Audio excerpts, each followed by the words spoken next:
স্বাগত।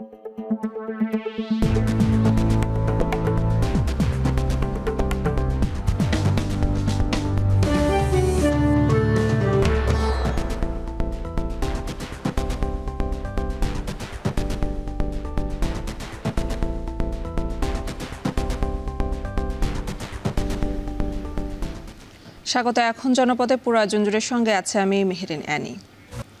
14 ঘন্টা পর উদ্ধার হলো চট্টগ্রামের রিকশা উল্টে খালে পড়ে নিখোঁজ হওয়া শিশু। চকবাজার নালা থেকে অন্তত 5 কিলোমিটার দূরে চাকতাই অংশে মিলেছে শিশু সেহরিশের মরদেহ।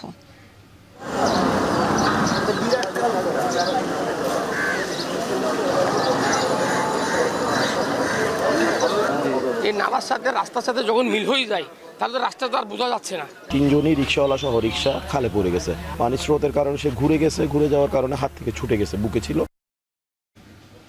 ফেনীর 6 উপজেলার অধিকাংশ গ্রামেই দেখা দিয়েছে খাবার পানির তীব্র সংকট। পাশাপাশি বাধাগ্রস্ত হচ্ছে দৈনন্দিন কাজ। জনস্বাস্থ্য প্রকৌশল অধিদপ্তর বলছে, পানির স্তর নিচে নামায় নলকূপ দিয়ে পানি উঠছে না।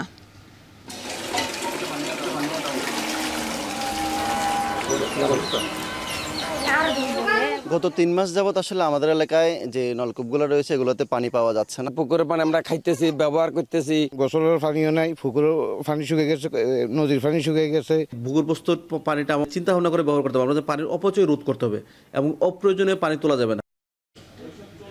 এখন জনপদে এ নিয়ে থাকছে বিস্তারিত। তবে শুরুতেই চট্টগ্রামে খালে পড়ে শিশু নিখোঁজের খবর। নিখোঁজের 14 ঘন্টা পর উদ্ধার হলো চট্টগ্রামের কাপাসগোলার হিজড়া খালে পড়ে নিখোঁজ 6 মাস বয়সী শিশুর মরদেহ। চকবাজার থেকে অন্তত 5 কিলোমিটার দূরে চাকতাই অংশে মিলেছে মরদেহ। এ নিয়ে বিস্তারিত জানাতে যুক্ত হচ্ছেন হোসাইন জিয়াদ। জিয়াদ, শিশুটির মরদেহ তো উদ্ধার হলো, এ বিষয়ে আপনার কাছে সবশেষ কি তথ্য আছে বিস্তারিত জানাবেন। এখন থেকে আধ ঘন্টা আগে চাকতাই চামড়ার গুদাম এলাকায় তার মরদেহটি উদ্ধার করে স্থানীয়রা এবং তারা খালে এই মুহূর্তে পানি আমরা দেখেছি যে ভাটা চলছে, তার মধ্যেই স্থানীয় মানুষজন খাল পাড়ে গিয়ে আসলে শিশুটিকে মৃত অবস্থায় দেখতে পান। তারা জানাচ্ছিলেন যে শিশুটির হাত তারা প্রথম দেখেছেন, ভেসে ওঠা হাত। সেই হাত দেখেই তারা নেমে গিয়ে শিশুটিকে উদ্ধার করে নিয়ে আসেন। সবচেয়ে যেটি রহস্যজনক কথা সেটি হচ্ছে শিশুটি এখান থেকে প্রায় 5 কিলোমিটার দূরে পড়েছে রিকশা থেকে, কিন্তু ভাসতে ভাসতে শিশুটি, আমরা এখন যে জায়গায় আছি এখানে তার বাড়ি, একেবারে বাড়ির কাছে এসে শিশুটি থেমেছে এবং এখান থেকেই তার মরদেহটি উদ্ধার করা হয়। শোকাবহ পরিবেশ পুরো এলাকায় এবং চাঞ্চল্যকর এই ঘটনা গতকাল থেকেই আলোচিত সমালোচিত পুরো সামাজিক যোগাযোগ মাধ্যম নগর জুড়ে মানুষের মুখে মুখে। সেই ঘটনা শিশুটি উদ্ধারের পর দেখছেন সবাই ছুটে আসছেন, পাড়া প্রতিবেশী আত্মীয় স্বজন যারা আছেন তারা শিশুটির এই বাড়িতে এসে মূলত ভিড় করছেন এবং দেখছেন যে স্থানীয় মানুষজন, পুলিশ, নৌবাহিনী সদস্য সবাই আসলে এই ঘরে এসে ভিড় করেছেন। শিশুটিকে উদ্ধার করে নিয়ে আসা হয়েছে তার ঘরে।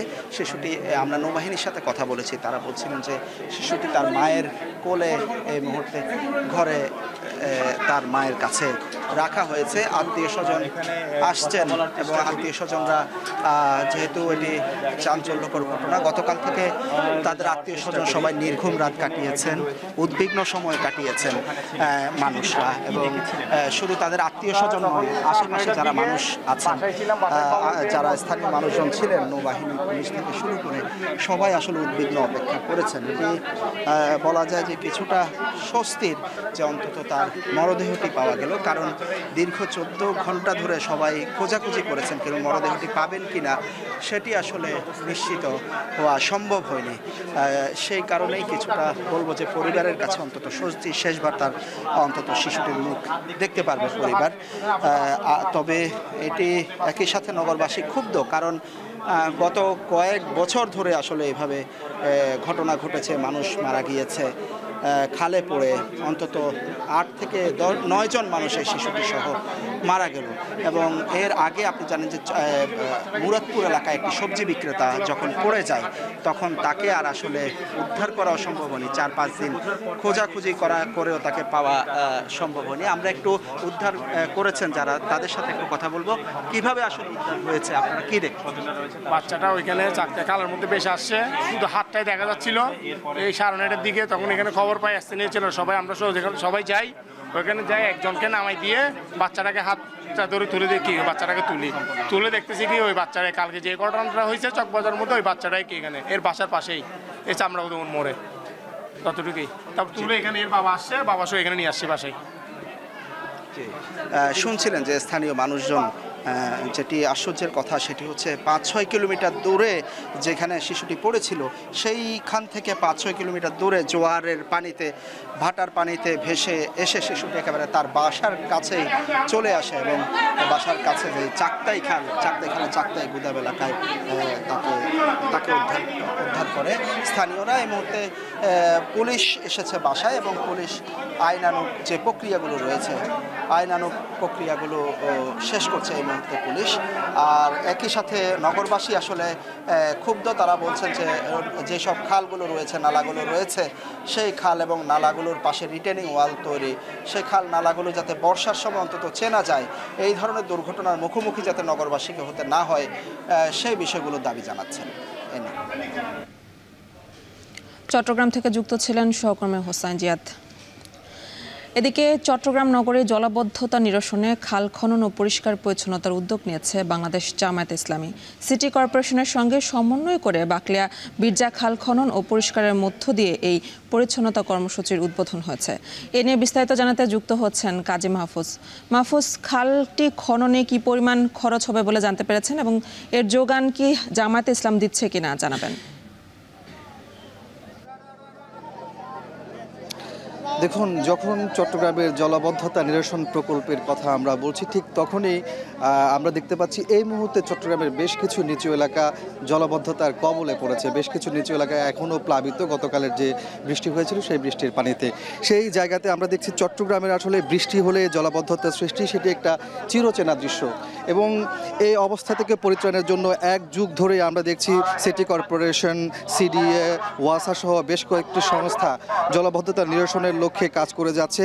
প্রায় 14,000 কোটি টাকার উপরের প্রকল্প বাস্তবায়ন হচ্ছে। এরপরও কিন্তু আমরা দেখতে পাচ্ছি চট্টগ্রামের জলাবদ্ধতা নিরসন হচ্ছে না। সেই জায়গাতে এই প্রথম কোনো রাজনৈতিক দল চট্টগ্রামে জলাবদ্ধতা নিরসনের জন্য কাজ শুরু করেছে। সেক্ষেত্রে তারা আজকের যে উদ্বোধন কার্যক্রম করেছে চট্টগ্রামের বিরজা খাল, এই খালটি মূলত 760 মিটারের দৈর্ঘ্যের একটি খাল, যার পুরোটাই কিন্তু একেবারে ভরাট হয়ে গেছে। সেই জায়গাতে পানি চলাচলের যে অবস্থা সেটি পুরোপুরি ব্যাঘাত ঘটেছে। এমন অবস্থায় মূলত জামায়াত ইসলামী এই খালটি খনন করা একই সাথে পরিষ্কার পরিচ্ছন্নতা কার্যক্রম শুরু করেছে। সেখানে মূলত চট্টগ্রাম সিটি কর্পোরেশন লজিস্টিক যে সাপোর্ট সেটি করছে আমরা দেখতে পাচ্ছি। আজকে এই যে একটু আগে উদ্বোধন হয়েছে সেখানে সিটি কর্পোরেশন মেয়রও কিন্তু উপস্থিত হয়েছেন এবং তিনি জানিয়েছেন যে জামায়াত ইসলামের যে একটি উদ্যোগ সামাজিক দায়বদ্ধতা থেকে, সেখানে তারা সব ধরনের সাপোর্ট দিয়ে যাবেন। এবং জামায়াত ইসলামের নেতাকর্মীরা আমাদেরকে জানিয়েছেন যে এই কার্যক্রম অর্থাৎ এই খালটি 760 মিটারের দৈর্ঘ্যের এই খালটি খনন এবং পরিষ্কার করতে তাদের সময় লাগতে পারে 20 থেকে 25 দিন। এই 20-25 দিনের মধ্যে তারা পুরো খালকে পানি চলাচলের জন্য সচল করবেন। পাশাপাশি এই যে খাল খননের যে কার্যক্রম, সেখানে যে অর্থের প্রয়োজন সেটি জামায়াত ইসলামী পুরোটাই যোগান দেবেন। আমরা যতটুকু জানতে পেরেছি প্রায় 1 কোটি টাকার মতো প্রয়োজন হবে এই পুরো খালটি খনন এবং পরিষ্কার করতে, যেখানে তাদের নেতা কর্মীরা আর্থিক অনুদান দিচ্ছেন এমনটি আমাদেরকে জানিয়েছেন। পাশাপাশি তারা বলছেন যে তাদের নেতাকর্মীরাও এই কার্যক্রমে অংশগ্রহণ করবেন। বলা যায় যে আসলে এই প্রথম চট্টগ্রামে কোনো রাজনৈতিক দল সামাজিক দায়বদ্ধতা থেকে চট্টগ্রামের দীর্ঘদিনের জলাবদ্ধতার সমস্যা সেটি নিরসনের লক্ষ্যেই মূলত খাল খনন কার্যক্রম শুরু করেছে এবং এই কার্যক্রম তারা ভবিষ্যতেও চলমান রাখবে এমনটি জানিয়েছেন। তো আমার কাছে ছিল চট্টগ্রামের বিরজা খাল খননের জামায়াত ইসলামের পক্ষ থেকে যে কার্যক্রম তার উদ্বোধনের সবশেষ তথ্য। ফেনী জেলার ৬টি উপজেলার অধিকাংশ গ্রামে দেখা দিয়েছে খাবার পানির তীব্র সংকট। টিউবওয়েল দিয়ে পানি না ওঠায় এমন পরিস্থিতির সৃষ্টি হয়েছে। পানির অভাবে গবাদি পশু পালন ও সংসারের প্রাত্যহিক কাজকর্ম বাধাগ্রস্ত হচ্ছে। জনস্বাস্থ্য প্রকৌশল অধিদপ্তর বলছে, পানির স্তর নিচে নামার কারণে এই দশা। সোলামান ডালিমের প্রতিবেদনে বিস্তারিত। একটু পানির জন্য প্রতিদিন এভাবেই কসরত করতে হয়। পুরো গ্রামের দু একটি টিউবওয়েলে অল্প পরিমাণে পানি থাকলেও অধিকাংশ টিউবওয়েলে নেই পানির ছিটে ফোটাও। বাধ্য হয়েই পুকুর, খালের পানি ব্যবহার করছে মানুষ। এমন চিত্র ফেনীর অধিকাংশ গ্রামের। গত 3 মাস যাবত আসলে আমাদের এলাকায় যে নলকূপগুলো রয়েছে এগুলোতে পানি পাওয়া যাচ্ছে না, এবং আমাদের যেসব মোটরগুলো আমরা ঘরে বসিয়েছি মানে খাওয়ার পানির জন্য, এই মোটরগুলোতে কোনো পানি পাওয়া যাচ্ছে না। পুকুরের পানি আমরা খাইতেছি, ব্যবহার করতেছি, লেফটিনে বা সপরিবারে সবকিছু এই পুকুর থেকে ব্যবহার করতেছি। ফেনী সদর, ফুলগাজী, পরশুরাম সহ 6 উপজেলার বিভিন্ন গ্রামের টিউবওয়েলে উঠছে না পানি। গেল জানুয়ারি মাস থেকেই টিউবওয়েল দিয়ে ওঠানো পানির পরিমাণ একটু একটু করে কমতে থাকে। চলতি এপ্রিলের শুরু থেকেই এই সমস্যা তীব্র রূপ নিয়েছে। অনেক বাড়িতে মোটর বসিয়েও মিলছে না সমাধান। এই এলাকার লোকজন এই মসজিদের পানি ব্যবহার করে খাওয়ার জন্য, ব্যবহারের জন্য। তারাও কঠিন পানির সমস্যায় পড়েছেন। গোসলের পানিও নাই, পুকুরের পানি শুকিয়ে গেছে, নদীর পানি শুকিয়ে গেছে, ওই মোটরের পানি শুকিয়ে গেছে। পানির ভয়াবহ অভাব ফুলগাজী সদর ইউনিয়নের বৈরাগপুর গ্রামে। পুরো গ্রামে 2 শতাধিক টিউবওয়েলের মধ্যে পানি উঠছে মাত্র 2টি দিয়ে। এতে ভোগান্তি চরমে পৌঁছেছে গ্রামের বাসিন্দাদের। আমি ইলেকট্রিকের মোটরের কাজ করি, এই পানিগুলা নাই আমাকে বলে সবসময়। পানির সংকট বেশি, এটা সমাধান করার চেষ্টা করবে জন্য অনুরোধ করছি।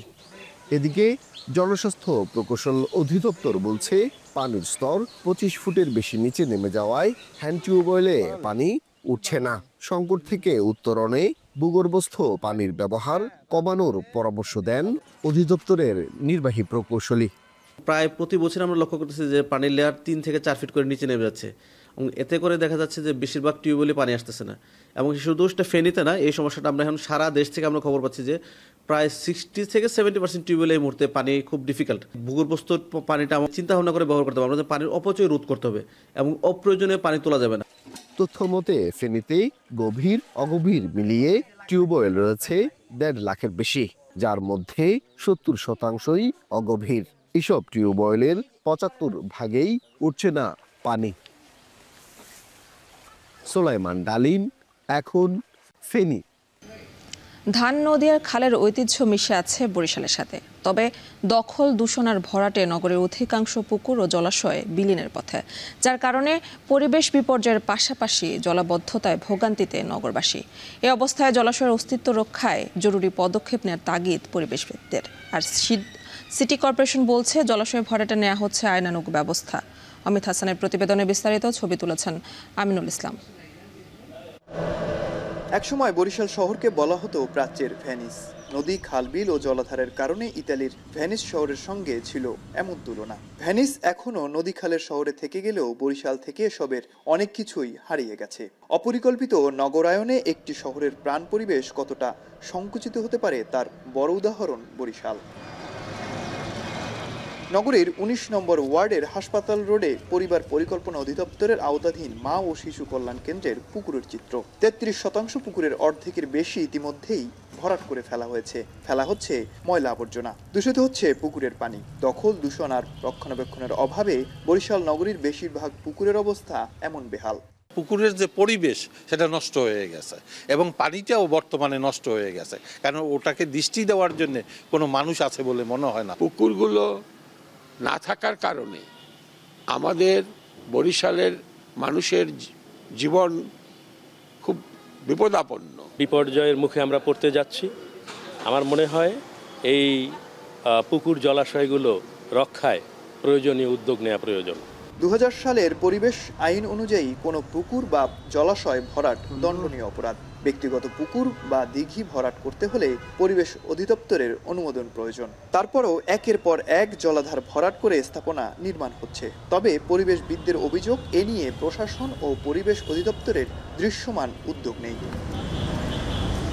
দেখে বোঝার কোনো উপায় নেই এটি নগরীর একটি পুকুরের চিত্র। এরকমভাবেই নগরীর বেশিরভাগ পুকুর দিন দিন দখল দূষণ আর ভরাটে অস্তিত্ব হারিয়ে ফেলছে। পুকুরগুলো ভরাট করে তৈরি করা হচ্ছে বড় বড় দালানকোঠা সহ নানা স্থাপনা। সঠিক নজরদারির অভাবে পুকুরগুলো তার অস্তিত্ব হারাচ্ছে বলে মনে করছেন সচেতন মহলের নেতৃবৃন্দরা।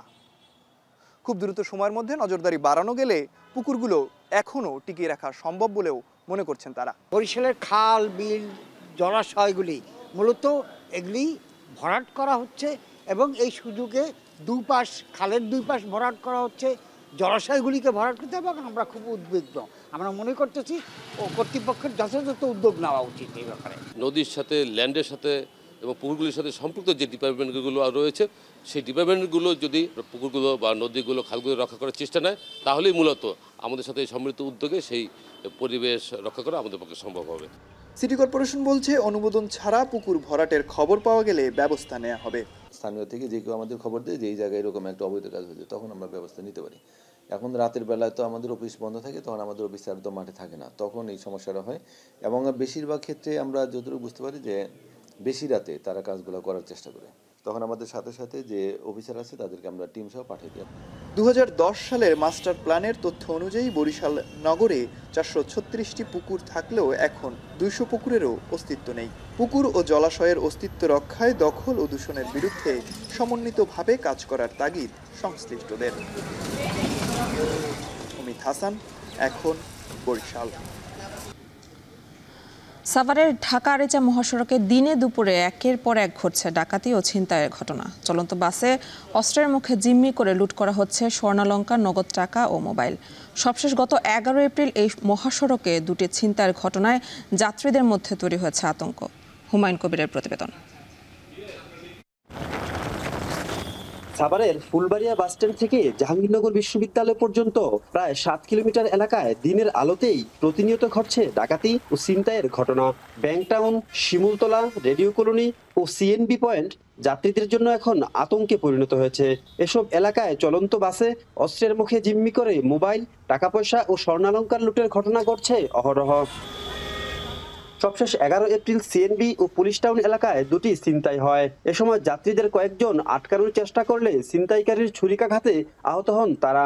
গত 2 মাসেই অন্তত 5 বার একই কায়দায় চলন্ত বাসে ছিনতাই ও ডাকাতির ঘটনা ঘটে। আমিনবাজার থেকে বাঙ্গাবেড়ি, সালিপুর, চাঁদপুর এদিকে যাইতে সাহস পাই না। আমাদের এই যে কোপায়া আপনার গাড়ি নিয়ে জায়গা, বাসে উঠতে আমরা এখন ভয় পাই। বাসের মধ্যে প্রতিনিয়তই ছিনতাই হচ্ছে। রাত্রেবেলা যাত্রী ভাড়া করে নিয়ে যা মাইরা ধরে রাইকে দিল। যেভাবে ছিনতাই হইতেছে আমরা অনেক আতঙ্কের ভিতরে আছি, সরকারের এটা বন্ধ করা উচিত। তবে পরিবহনে তল্লাশি চালানো সহ তৎপরতা বাড়িয়েছে পুলিশ, গ্রেপ্তারও হয়েছে কয়েকজন। আমরা চেকপোস্ট বসিয়েছি, যেটা উলাইল, গেন্ডা, ব্যাংকটাউন, রাসফুলবাড়িয়া সহ বিভিন্ন জায়গায় যখন তখনভাবে এটা প্রতিরোধ করে। আমাদের পুলিশ লাইন থেকে 15 জন ফোর্স নিয়ে এসেছি এবং সাভার থানা থেকে কয়েকজন অফিসার এখানে যুক্ত করা আছে, যারা 2 শিফটে, অর্থাৎ মর্নিং শিফট আর ডে শিফট, এর 2 শিফটে তারা এটা তল্লাশি করছে। যাকে সন্দেহ হচ্ছে তার বডি চেক করছে এবং ব্যাগ চেক করছে, সবকিছু। মহাসড়কে ডাকাতি ও ছিনতাইয়ের ঘটনায় জড়িতদের দ্রুত আইনের আওতায় আনার দাবি সড়কটি ব্যবহারকারী যাত্রীদের। হুমায়ুন কবির, এখন সাভার। আমদানি বন্ধ আর সরবরাহ সংকটের অজুহাতে হিলিতে বেড়েছে দেশীয় পেঁয়াজের দাম। কেজিতে 10 থেকে 15 টাকা বেড়ে বিক্রি হচ্ছে 50 থেকে 55 টাকায়। এ নিয়ে বিস্তারিত জানাতে দিনাজপুরের হিলি বাজার থেকে যুক্ত হচ্ছেন সহকর্মী সোহেল রানা। সোহেল, পেঁয়াজের আমদানি কার্যক্রম কবে নাগাদ চালু হতে পারে, আর এ সংকট সমাধানের বিষয়ে ব্যবসায়ীরা কি বলছেন?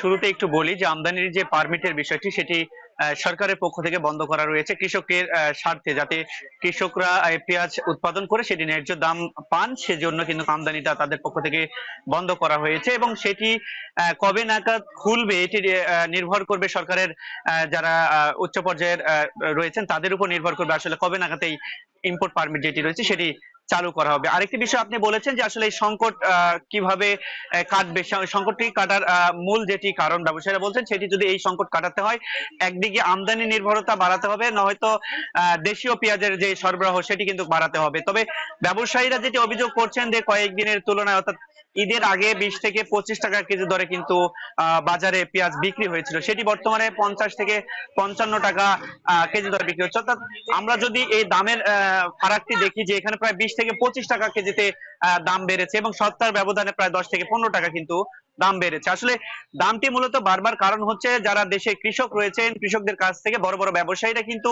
পেঁয়াজগুলো কিনে নিয়ে তারা কিন্তু মজুত করে সিন্ডিকেট তৈরি করছে, যার কারণে বাজারে দেশীয় পেঁয়াজের একটা সরবরাহ সংকট তৈরি হয়েছে, যার ফলে কিন্তু দামটি বেড়েছে। এই দাম বাড়বার কারণে যারা সাধারণ ক্রেতা রয়েছেন তারাও কিন্তু অনেকটাই বিপাকে পড়েছেন। তারা ক্ষোভ প্রকাশ করেছেন যে আসলে হঠাৎ করে এত পরিমাণ দাম বেড়েছে, এটি তাদের জন্য অনেকটাই কষ্টের আর কি। তারা অভিযোগ করেছেন, তারা বলছেন প্রশাসনের নজরদারি দরকার, যে বাজার তদারকি করে আসলে সিন্ডিকেট তৈরি করছে কিনা বড় বড় ব্যবসায়ীরা সেগুলো কিন্তু দেখা দরকার, তারা দাবি জানিয়েছেন। আর এবং আমদানির যে বিষয়টি রয়েছেন, আমি আমদানিকারকদের সাথে কথা বলছিলাম, তারা যেটি বলছেন যদি এই অবস্থা থাকে তাহলে কুরবানি ঈদের আগে হয়তো পেঁয়াজের দাম আরো বাড়তে পারে। সেজন্য সরকারের উচিত এই সামনে কিছুদিনের মধ্যে পেঁয়াজের যে ইম্পোর্ট পারমিট সেটি খুলে দেওয়া দরকার এবং ভারত থেকে আমদানি করলে সরবরাহটা স্বাভাবিক থাকবে এবং পেঁয়াজের দাম কিন্তু কিছুটা নাগালে আসবে বলে তারা বলছেন। তো এ নিয়ে ছিল আমার কাছে হিলি থেকে সর্বশেষ পরিস্থিতি। এতিমখানার ব্যাংক অ্যাকাউন্টে জমা আছে 1,15,00,000 টাকার বেশি, আছে 4 তলা ভবন। এরপরও অস্বাস্থ্যকর পরিবেশে দিন কাটাচ্ছে শতাধিক এতিম শিশু। থাকা, খাওয়া, খেলাধুলা সবকিছুতেই রয়েছে অভিযোগ। হবিগঞ্জ ইসলামিয়া এতিমখানার নানা অব্যবস্থাপনায় ক্ষুব্ধ সমাজসেবা কার্যালয়ও। কাজল সরকারের প্রতিবেদনে বিস্তারিত। হবিগঞ্জ ইসলামিয়া এতিমখানা মানবতার সেবায় 1990 সালে প্রতিষ্ঠিত এই এতিমখানার ছোট্ট ঘরে গাদাগাদি করে বিছানো 20 থেকে 25টি খাট। 4 তলা ভবনের এমন 4টি কক্ষে বর্তমানে ঠাঁই হয়েছে প্রায় 100 অসহায় শিশুর। প্রত্যেক কক্ষে 2টি করে ফ্যান থাকলেও বেশিরভাগই অকেজো। পুরো কক্ষে একটি মাত্র বৈদ্যুতিক বাল্ব ও অস্বাস্থ্যকর পরিবেশের পাশাপাশি নেই লেখাপড়ার সুব্যবস্থাও। এমন অবস্থায় কতটা আলোকিত হবে এতিম শিশুদের ভবিষ্যৎ? এতিমদের আবাসনের এই হাল হলেও এতিমখানার 3য় ও 4র্থ তলা ভাড়া দেয়া হয়েছে ইসলামী ফাউন্ডেশনকে। গেল অর্থবছরে সরকারি ও দেশি বিদেশি অনুদানে এতিমখানার আয় ছিল 56,22,765 টাকা আর ব্যয় হয় 34,26,817 টাকা। বছর শেষে এতিমখানার ব্যাংক অ্যাকাউন্টে জমা ছিল 1,15,00,000 টাকারও বেশি। এরপরও শিশুদের থাকা, খাওয়া, খেলাধুলা সহ প্রতিটি ক্ষেত্রেই কেন এত অভিযোগ? আমরা এরকম 17, 18, 19 জন থাকি, এখানে অনেকদিন যাবৎ একটা লাইট দিয়ে আমরা থাকতেছি, আমরা পরে লেখার মধ্যে কষ্ট হয়। সপ্তাহে 4 দিন আর 5 দিন আর 2 দিন বাদ দেয়। দিন দেওয়া তো আগে প্রতি সপ্তাহে বৃহস্পতিবারে, প্রায় 1 বছর মতো দিন দেওয়া হয় না। এতিমখানায় শিক্ষক, কর্মকর্তা, কর্মচারী হিসেবে আছেন 16 জন, যাদের মধ্যে 11 জন শিক্ষক কাজ করছেন নামমাত্র সম্মানিতে। শিশুদের কষ্টে উদ্বিগ্ন তারাও। এমনিতে চলতেছে, যদি আর একটু সাজানো গুছানো হইতো ভালো হইতো। তো আমরা চেষ্টা করতেছি ছাত্রদেরকে একসাথে সুন্দর করে রাখার। উপরে 2 তলা ভাড়া দেওয়া, এই কারণে আমরা যে রুমের মধ্যে আছে কিছু মানে বেশি হয়ে জায়গা, ছাত্র থাকার সংখ্যাটা বেশি হয়ে যায়। এসব বিষয়ে প্রশ্ন করলে এতিমখানার কার্যনির্বাহী পরিষদের ভারপ্রাপ্ত সাধারণ সম্পাদক জানান দ্রুতই হবে সমস্যার সমাধান। ইসলামিক ফাউন্ডেশন 2টা তলা এরা ভাড়া নিয়ে, মডেল মসজিদ হচ্ছে না আমাদের জেলায়, এটা যদি কমপ্লিট হয়ে যায় ওনারা চলে যাবেন সম্ভবত। আমাদের পর্যাপ্ত পরিমাণ আমাদের মাংস, গোশত, মাছ এগুলো আছে, আমরা আমাদের রুটিন অনুযায়ী আমরা দিয়ে থাকি। আমি এটা আরও ক্লিয়ার করব আগামীতে। এদিকে এতিমখানার অব্যবস্থাপনায় ক্ষুব্ধ জেলা সমাজসেবা কার্যালয়। কার্যনির্বাহী পরিষদকে দ্রুত সভা আহ্বানের চিঠি দিয়েছে তারা। অপরিষ্কার, অপরিচ্ছন্ন সব কিছুই, এক রুমের মধ্যে 17-18 জন করে থাকে। এবং তারা ভবনের একটা অংশ একটি সরকারি প্রতিষ্ঠানকে ভাড়া দিয়ে রেখেছে। পরিবেশটা খুবই জঘন্য, আমি এক কথায় বলবো জঘন্য। আমার জানা মতে তাদের কোনো অর্থনৈতিক সংকট নাই, তারা প্রচুর দান সদকা এবং পেয়ে থাকেন, সহায়তা পেয়ে থাকেন। ইয়েতিমের টাকা ব্যাংকে ফেলে না রেখে সুস্থ ও নিরাপদ পরিবেশে শিশুরা যেন বেড়ে উঠতে পারে এমন প্রত্যাশা জেলাবাসীর। কাজল সরকার, এখন হবিগঞ্জ। লালমনিরহাটে ১.৫ যুগ পর বড় পরিসরে খোলা মাঠে জামায়াতের সমাবেশ, যা ঘিরে উচ্ছ্বসিত নেতাকর্মীরা। জেলার কালেক্টরেট ঈদগাহ ময়দানে বক্তব্য রাখছেন দলটির আমির ডক্টর শফিকুর রহমান। সরাসরি চলে যাচ্ছে সেখানে। ইতিহাস বলে এইভাবে মানুষকে দাবিয়ে রাখা যায় না। তারা বাংলাদেশের বিপ্লবী জনগণকেও দাবিয়ে রাখতে পারেননি। 15.5 বৎসরের ধারাবাহিক আন্দোলন, ত্যাগ এবং কোরবানি সবকিছুর শেষ প্রান্তে দাঁড়িয়ে আমাদের যুব সমাজের নেতৃত্বে তারা গদি ছাড়তেই শুধু বাধ্য হননি, তারা দেশ ছাড়ে পালিয়ে গেছে। আমরা বলি, এদেশের সত্যিকারের নাগরিক যারা, তারা কখনোই দেশ থেকে পালানোর চিন্তা করে না। যারা দেশকে ভালোবাসে তারা দেশ ছেড়ে পালায় না। যারা দেশকে ভালোবাসে কানাডা, মালয়েশিয়ায় তারা বেগম পাড়া গড়ে তুলে না। যারা দেশকে ভালোবাসে দেশের টাকা চুরি করে বিদেশে পাচার করে না। যারা দেশকে ভালোবাসে জনগণের ট্যাক্সের টাকায় কিনা অস্ত্র আর গুলি জনগণের বুকে তাক করে না। তারা সবই করেছে। তারা চেয়েছিলেন অতীতের ফ্যাসিস্টের শিরোমণি ফেরাউনের মতো এই দেশকে নিয়ন্ত্রণ করতে।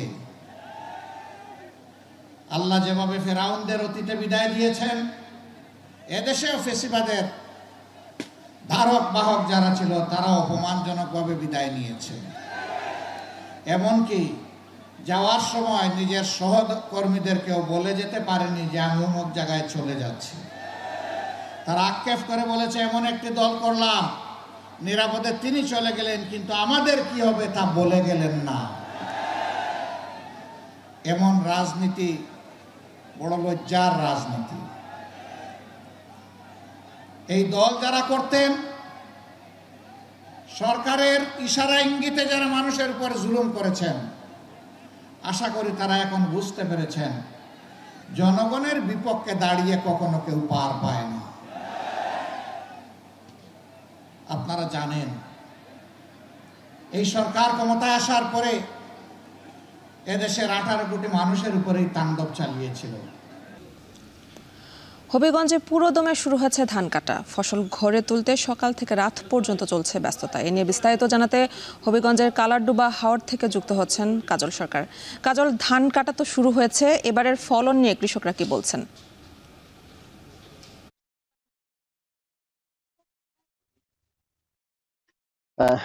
দেখুন, বড় মৌসুমের শুরু থেকেই কিন্তু অনাবৃষ্টি কবলে পড়েছিল গরু জমিগুলো, এবং একেবারে বৈশাখের শুরুর দিকেও কিন্তু বৃষ্টি হয়নি। তবু এরপরও কিন্তু কৃষকরা যেটি বলছেন যে বেশ ভালো ফসল হয়েছে। যদি বৃষ্টি হতো সেই ক্ষেত্রে ফসল যেটি হয়েছে সেটি আরো হয়তো বৃদ্ধি পেত। এরই মধ্যে কিন্তু হবিগঞ্জের বিভিন্ন হাওরে ধান কাটা শুরু হয়ে গেছে। কৃষি সম্প্রসারণ অধিদপ্তর আমাদেরকে জানিয়েছে যে হাওর এলাকায় 18% মতো ধান কাটা হয়ে গেছে, আর নন হাওর যে এলাকাগুলো রয়েছে সেগুলোতে এখনো ধান কাটা শুরু হয়নি। হয়তো কিছুদিনের মধ্যেই সেই নন হাওর এলাকাগুলোতেও শুরু হবে।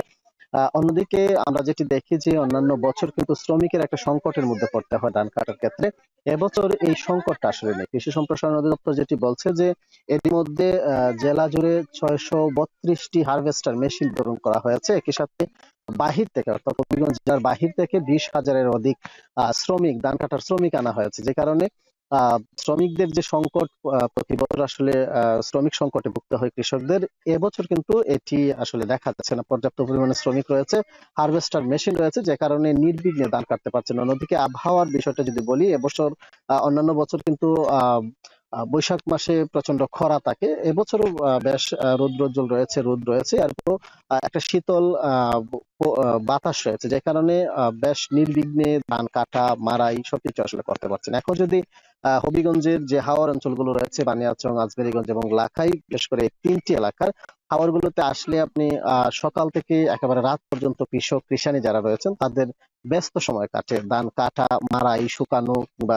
গোলায় তোলা পর্যন্ত তাদের যে ব্যস্ততা, সেগুলো নিয়ে আসলে ব্যস্ত।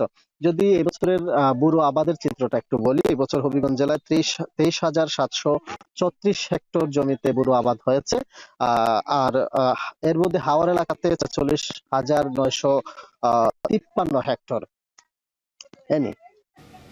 সাগরে ইলিশ সহ 473 প্রজাতির মাছের উৎপাদন বাড়াতে মাছ শিকারে চলছে 58 দিনের নিষেধাজ্ঞা। তবে নিষেধাজ্ঞার 5 দিন পেরিয়ে গেলেও ভোলায় এখনও জেলেদের দেওয়া হয়নি সরকারি প্রণোদনার চাল। এ নিয়ে বিস্তারিত জানাতে ভোলার তুলাতুলি জেলে পল্লী থেকে যুক্ত হচ্ছেন সহকর্মী ইমতিয়াজুর রহমান। ইমতিয়াজ, জেলেরা কবে নাগাদ প্রণোদনার চাল পেতে পারেন, কর্তৃপক্ষ কি বলছে?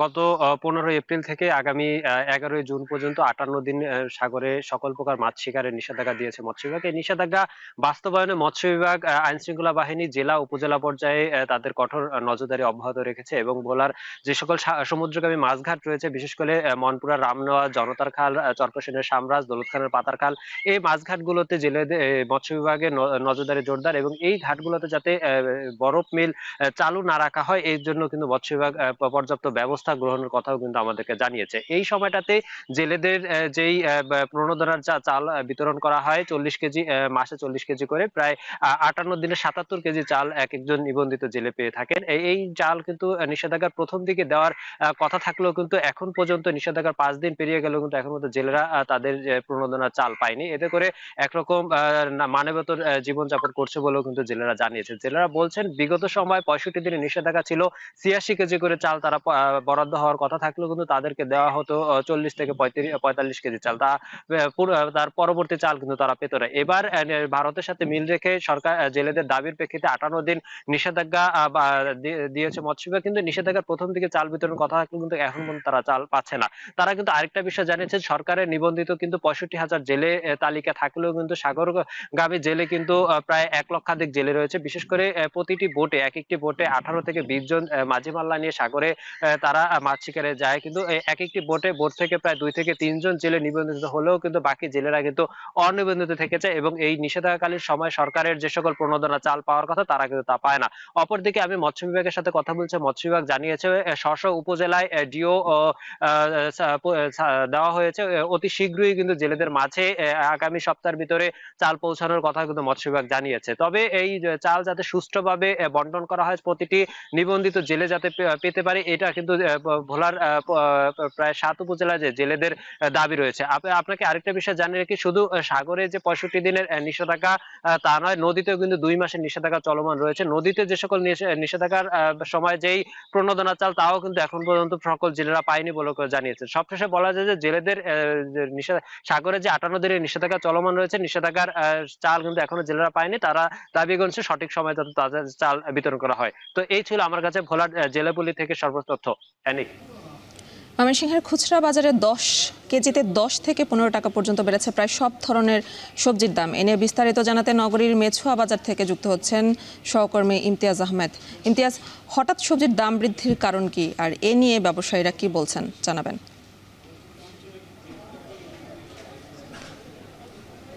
সপ্তাহের ব্যবধানে ময়মনসিংহের সব ধরনের সবজি আকার প্রকার মানভেদে কিন্তু 10 থেকে 15 টাকা পর্যন্ত বৃদ্ধি পেয়েছে এবং আজকে সবচেয়ে যে সবজিটির দাম বেশি যাচ্ছে সেটা হচ্ছে বেগুনের দাম। হঠাৎ করেই কিন্তু সপ্তাহের ব্যবধানে 20 টাকা পর্যন্ত কেজিতে বেড়ে কিন্তু বেগুন বিক্রি হচ্ছে 100 টাকা কেজি। আমরা বেগুনের পাশাপাশি যে অন্যান্য যে সবজিগুলো রয়েছে সেগুলো আমরা কিন্তু দেখতে পাচ্ছি। বিশেষ করে যদি আমরা কিছু দরদাম জানিয়ে দিতে চাই দর্শকদের উদ্দেশ্যে, আমরা শসা বিক্রি করতে দেখছি 60 টাকা কেজি, যেটি গত সপ্তাহ কিন্তু 40 থেকে 45 টাকা পর্যন্ত ছিল। এটা প্রায় 18 থেকে 20 টাকা পর্যন্ত দাম বৃদ্ধি পেয়েছে এবং পাকা টমেটো এগুলোটাও 10 টাকা বৃদ্ধি পেয়ে আজকে 45 টাকা কেজি বিক্রি হচ্ছে। পাশাপাশি কাঁচামরিচ দেখতে পাচ্ছি, কাঁচামরিচও বিক্রি হচ্ছে 100 থেকে 110 টাকা কেজি। এগুলো কিন্তু খুচরা বাজারে বিক্রি হচ্ছে। বিশেষ করে যেহেতু একটু বেলা হচ্ছে সেহেতু পাইকারি বাজারটা ভেঙে গেছে। আমরা লেবু দেখতে পাচ্ছি 25 থেকে 30 টাকা হালি, এবং বেগুন যেটা আগেও বলছিলাম যে বেগুন বিভিন্ন আকার প্রকার মানভেদে কিন্তু 90 থেকে 100 টাকার নিচে কোনো বেগুন পাওয়া যাচ্ছে না। মানে আজকে বেগুন কিনতে এসে আসলে সাধারণ যারা ক্রেতা রয়েছেন অনেকেই আসলে একটু চমকেই যাচ্ছেন, কারণ গত সপ্তাহ যে বেগুনটি 60-65 বা 70 টাকা করে সর্বোচ্চ ছিল সেটি 10 থেকে 20 টাকা পর্যন্ত বৃদ্ধি পেয়ে কিন্তু আজকে 100 টাকায় বিক্রি হচ্ছে। করলা বিক্রি হচ্ছে 60 টাকা করে, সাজনা বিক্রি হচ্ছে 120 টাকা। সেই সাথে আমরা বিভিন্ন আরও যে সবজিগুলো রয়েছে, ঢেঁড়স দেখতে পাচ্ছি, ঢেঁড়স বিক্রি হচ্ছে 60 থেকে 65 টাকা, পটল বিক্রি হচ্ছে 60 টাকা। সুতরাং যেটা বোঝা যাচ্ছে যে দরদাম শুনে যে 60-70 টাকার নিচে আসলে কোনো সবজি কিন্তু আজকে বাজারে মিলছে না। আমরা দেখতে পাচ্ছি রমজানে কিন্তু প্রায় সব অন্যান্য নিত্যপণ্যের দাম বেশি থাকলেও কিন্তু আমরা দেখতে পেরেছি সেটা হলো যে সবজির দামটা কিন্তু সহনীয় পর্যায়ে ছিল, কিন্তু পরবর্তীতে ঈদের পর থেকে সরবরাহ কমতে থাকায় কিন্তু আস্তে আস্তে কিন্তু সবজির দামগুলো আসলে বৃদ্ধি পেতে শুরু করে। আমরা দেখতে পাচ্ছি যে আসলে প্রচুর ক্রেতার সমাগম, যেহেতু ছুটির দিনে আজকে আমরা ঝিঙে দেখতে পাচ্ছি, ঝিঙে কিন্তু 110 টাকা থেকে 120 টাকা পর্যন্ত কেজি বিক্রি হচ্ছে। বরবটি বিক্রি হচ্ছে 90 টাকা কেজি, এবং ধনেপাতা বিক্রি হচ্ছে 80 থেকে 85 টাকা, গাজর 40 টাকা, পটল বিক্রি হচ্ছে 40 থেকে 45 টাকা। সব মিলে যেটা বলা যায় যে যেহেতু ব্যবসায়ীরা যেটা বলছেন যে বিশেষ করে জামালপুরের নরিন্দা এবং উত্তরবঙ্গ থেকে যে সবজির গাড়িগুলো প্রত্যেক দিন এসে ফিরত, সেই সবজির গাড়ি কিন্তু এখন অনেকটাই কমে গেছে, সরবরাহ ঘাটতি দেখা দিয়েছে। পাশাপাশি কালবৈশাখী ঝড় বৃষ্টির কারণে অনেক সবজির সরবরাহটা কিন্তু কম হচ্ছে, যার কারণে এই সবজির দামটা বৃদ্ধি পাচ্ছে। তবে সাধারণ ক্রেতারা বলছেন যে খুচরা ব্যবসায়ীরা কিন্তু পাইকারি বাজার থেকে একটু বেশি দামি কিন্তু নিচ্ছে। সব মিলিয়ে এই ছিল ময়মনসিংহ থেকে সবজি বাজারের দরদামের সর্বশেষ খবর আমার কাছে। কম খরচে ফলন বেশি ও দাম ভালো পাওয়ায় নওগাঁয় বেড়েছে ভুট্টা চাষ। কৃষি বিভাগ বলছে সরকারি প্রণোদনা ও সহযোগিতা পাওয়ায় প্রতি বছরই বাড়ছে ভুট্টার আবাদ। এবছর ভুট্টার ভালো ফলনের পাশাপাশি ভালো দাম পাওয়ায় আশা চাষিদের। বিস্তারিত আব্বাস আলীর প্রতিবেদন।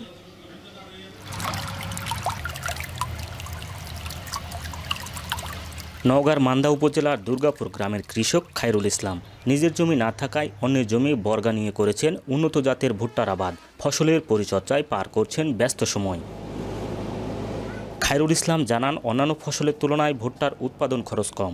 বীজ, সার, কীটনাশক, সেচ, কাটামাড়াই সহ বিঘাপ্রতি খরচ পড়ে অন্তত 14,000 টাকা, যেখানে অন্তত 40 থেকে 45 মন ফলন পাওয়ার আশা। প্রতি মন 1,000 থেকে 1200 টাকায় বিক্রি হলে লাভবান হওয়ার আশা তার। আগে সরষা হতো, তারপরে তিল হতো, ফসল খুব একটা ভালো হতো না, মানে খরার কারণে এটা ভালো হতো না, আর যার কারণে ভুট্টা করছি আর কি। শুধু খায়রুল নয়, এই ফসল চাষে ঝুঁকছেন জেলার বেশিরভাগ চাষিরা। জানান, ভুট্টা চাষে রোগবালাইয়ের তেমন ঝুঁকি নেই, এছাড়া গোখাদ্যের জন্য চাহিদা থাকায় সারা বছর পাওয়া যায় ভালো দাম। 1 বিঘা মাটিতে মনে করেন যদি ইরির ধান খরচ চাইতে এই ভুট্টার ফসল বেশি হয়। দাম কৃষকরা যথেষ্ট পরিমাণ পায়, এই জন্য হলো ফসল আমরা করি। গরু বাছুর খাওয়ানো হয়, তারপরে যা হয় বাজারে কিছু বেচা হয়, তাতে আমার সুবিধা হয়। কৃষি বিভাগ জানায়, সানশাইন, সুপারশাইন, তাজমেরি ও মিরাকেল জাতের ভুট্টার আবাদ করেছে চাষিরা। এবছর 1300 জন কৃষককে বীজ ও সার প্রণোদনা হিসেবে দেয়া হয়েছে। ভুট্টা চাষে আমরা কৃষি প্রণোদনা কর্মসূচি চালু রাখা হয়েছে। সেই সাথে ভুট্টা চাষে কৃষকদের সেচ, পানি ব্যবস্থাপনা এবং রোগবালাই ব্যবস্থাপনা নিয়ে আমরা কৃষকদের প্রতিদিনের পরামর্শ দিচ্ছি। জেলা কৃষি সম্প্রসারণ অধিদপ্তরের তথ্য মতে নওগাঁয় এবছর 7,750 হেক্টর জমিতে ভুট্টার আবাদ হয়েছে, যা থেকে 94,000 টন উৎপাদনের আশা, যার বাজার মূল্য প্রায় 258 কোটি টাকার বেশি। আব্বাস আলী, এখন নওগাঁ। রাঙামাটির মারি স্টেডিয়ামে মারমা সংস্কৃতি সংস্থার উদ্যোগে চলছে সাংগ্রাই জল উৎসব। এর মধ্য দিয়ে শেষ হবে 15 দিনব্যাপী নববর্ষ বরণের অনুষ্ঠান। আরও জানাতে যুক্ত হচ্ছেন জেনুর রহমান। জুয়েল, উৎসবে দর্শনার্থীদের উপস্থিতি কেমন দেখছেন? জল উৎসবের বিষয়ে বিস্তারিত জানাবেন। যারা জল খেলা করতে ইচ্ছুক তারা অনবরতপূর্বক এনি আপনি জানেন যে গত 3 এপ্রিল থেকে রাঙামাটিতে যে নববর্ষ বরণ এবং পুরনো বর্ষকে বিদায়ের যে আনুষ্ঠানিক সেই অনুষ্ঠানটি আজকে একেবারে শেষ পর্যায়ে রয়েছে। আমরা আজকে রাঙামাটি মারি স্টেডিয়ামে এখন অবস্থান করছি। সেখানে আজকে মারমা জনগোষ্ঠী বিশেষত যে সাংঘাই জল উৎসব সেটি আসলে কিছুক্ষণের মধ্যেই আনুষ্ঠানিকভাবে শুরু হবে। আপনি জানেন যে পার্বত্য উপদেষ্টা সুপ্রদীপ চাকমা এবং ইউরোপীয় ইউনিয়নের রাষ্ট্রদূত মাইকেল মিলার সহ অন্যান্য প্রতিনিধিরা মূলত এই অনুষ্ঠানে থাকার কথা রয়েছে। একই সঙ্গে একটু বলে রাখি যে পুরনো বছরকে তারা কিভাবে বরণ করে সেই বিষয়টি মূলত তারা সাংঘাই জল উৎসব নামে পরিচিত পার্বত্য অঞ্চলে। বিশেষ করে মারমা জনগোষ্ঠী তারা তরুণ তরুণীরা পরস্পরের গায়ে পানি ছিটিয়ে পুরনো বছরকে তারা বিদায় দেয় এবং এক নতুন বছরকে বরণ করে। তাদের বিশ্বাস হচ্ছে মূলত পুরনো বছরের দুঃখ, গ্লানি, হতাশা, অমঙ্গল এগুলো ধুয়ে মুছে নতুন বর্ষে যে শান্তি সমৃদ্ধি এবং সেটি আসবে এবং তারা নতুন ভাবে জীবনকে তৈরি করার যে সুযোগ সেটি তারা ঈশ্বরের কাছে প্রার্থনা করেন। আমরা সকাল থেকে দেখেছি রাঙামাটি মারি স্টেডিয়ামে বিপুল মানুষের উপস্থিতি যেখানে রয়েছে এবং এখানে আপনি জানেন যে আজকে সেখানে সাংস্কৃতিক অনুষ্ঠান হবে এবং তাদের যে নৃত্য পরিবেশনা মারমা জনগোষ্ঠী এবং অন্যান্য জনগোষ্ঠীদের বিভিন্ন সাংস্কৃতিক পরিবেশন আছে সেটিও তারা এখানে প্রদর্শন করবেন। একটুখানি বলে রাখি যে এই মারমা জল উৎসবের মধ্য দিয়ে পার্বত্য চট্টগ্রামের যে নতুন বর্ষ বরণ বিদায়ের যে আনুষ্ঠানিকতা শুরু হয়েছিল সেটি আজকে শেষ হয়ে যাবে। রাঙামাটি মারিয়া স্টেডিয়াম থেকে এই ছিল আমার কাছে সবশেষ। এনি রাঙামাটি থেকে যুক্ত ছিলেন সহকর্মী জিয়াউর রহমান জুয়েল। বাংলাদেশের নেতৃত্ব ঐক্য প্রবৃদ্ধির পথে কূটনীতি শাসন ব্যবস্থা রূপান্তরমূলক আলোচনায় বক্তব্য রাখছেন বিএনপি মহাসচিব মির্জা ফখরুল ইসলাম আলমগীর। সরাসরি চলে যাচ্ছে সেখানে। আসলে আমার চারদিকে তাকিয়ে আপনাদের বিশেষ করে টেলিভিশনের টক শো, বিদ্যান মানুষদের কথা, আপনার রাজনীতি বক্তৃতা সবকিছু শুনে সবাই কেমন যেন একটু হতাশ হয়ে পড়ছেন। বলছি যে এত যে রক্তপাত হলো, এত যে রক্ত ঝরলো, এত যে মায়ের বুক খালি হলো, তার পরিণতি কি হবে শেষ পর্যন্ত? আমি বিশ্বাস করি, দৃঢ়ভাবে বিশ্বাস করি যে ভালো হবে এবং খুব ভালো হবে। কারণ আমরা বাংলাদেশের মানুষেরা চিরকাল ভালোর জন্য সংগ্রাম করেছি, লড়াই করেছি এবং জয়ী হয়েছি। বিশেষ করে আমাদের তরুণেরা, আমাদের ছেলেরা আজকে বাংলাদেশের যা কিছু ভালো অর্জন সব তাদের জন্য। আপনারা দেখুন সেই প্রথম থেকে, যদিও আমি পুনরাবৃত্তি করতে চাই না, 52 ভাষা আন্দোলন থেকে শুরু করে একেবারে এই শেষ 24 জুলাই আগস্টের আন্দোলন পর্যন্ত প্রতিটিতেই কিন্তু সামনে ভ্যানগার্ডের যে ভূমিকাটা পালন করেছেন আমাদের ছেলেরা, ও সেখানেই আমাদের শক্তি। আর শক্তি আমাদের সেই মানুষগুলো, যে মানুষগুলোর কথা কিছুক্ষণ আগে রাশেদ তিতুমির বলে গেছেন, যেটা আজকাল আর কেউ আলোচনা করে না অনেকেই, ওয়েলফেয়ার ইকোনমিক্সের কথা, যাদের জন্য কথা বলা দরকার, সে আমাদের খেটে খাওয়া মানুষগুলো, কৃষক, শ্রমিক, মেহনতি মানুষ, বৈষম্য তো তাদের কাছে। কথা বলছিলেন বিএনপি মহাসচিব মির্জা ফখরুল ইসলাম আলমগীর। শেষ করছে এখন জনপদে। এখন টেলিভিশন ওয়েবসাইটে দেখতে ভিজিট করুন www.ekhon.tv। এছাড়া ফেসবুকে দেখতে ভিজিট করুন facebook.com/tv.ekhon এবং ইউটিউবে দেখতে ভিজিট করুন youtube.com/c/ekhon tv।